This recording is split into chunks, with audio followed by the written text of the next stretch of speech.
पहला शब्द जो हमने समझना है वह स्वर यंत्र, जिसे इंग्लिश में वॉइस बॉक्स कहते हैं। ये हमारे गले का एक भाग है और इसी स्वर यंत्र में जो वोकल कॉर्ड्स होते हैं, जिन्हें वाक तंतु या स्वर तंतु कहते हैं, उनकी सहायता से हम ध्वनि उत्पन्न करते हैं। तो हमारी ध्वनि उत्पन्न होती है स्वर यंत्र से, पर ये श्वास की क्रिया में भी मदद करता है और हमारे खाने को श्वास की नली में जाने से रोकता है। इसे कहते हैं स्वर यंत्र।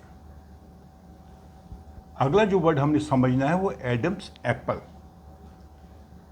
किशोर अवस्था में जब एक व्यक्ति के नर के शरीर में कुछ परिवर्तन आते हैं, तो एक परिवर्तन होता है कि उसका जो गले का विकास होता है, स्वर यंत्र का विकास होता है। इसका जो आकार बड़ा हो जाता है और सामने एक उभार सा बनता है।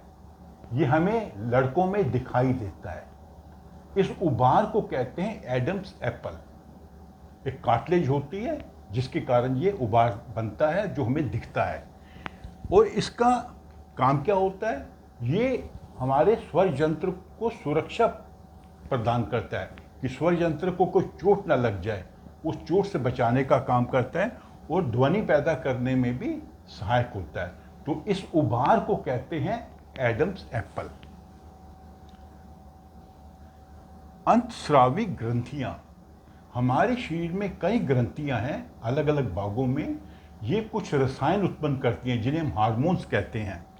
ये हार्मोन डायरेक्टली सीधा रक्त में मिल जाते हैं और जो हमारे शरीर में अलग अलग अंग अलग अलग कार्य कर रहे हैं, उन कार्यों को ये नियंत्रित करती हैं।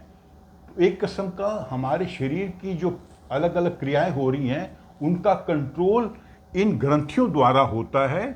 ये ग्रंथियां कुछ रसायन उत्पन्न करती हैं जो रक्त में मिल जाती हैं और वो उससे एक किस्म का संदेश जाता है कि किस अंग ने क्या कार्य करना है और कब करना है और कैसे करना है।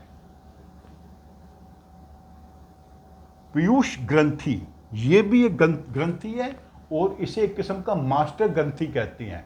सबसे महत्वपूर्ण होती है ये हमारे दिमाग में ब्रेन के नीचे एक छोटा मटर के दाने के साथ के आकार का बराबर होती है।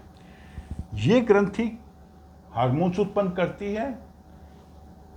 ये बाकी जो ग्रंथियां हैं वो कब कार्य करेंगी, कैसे कार्य करेंगी, कितना कार्य करेंगी, वो इनसे नियंत्रित होता है।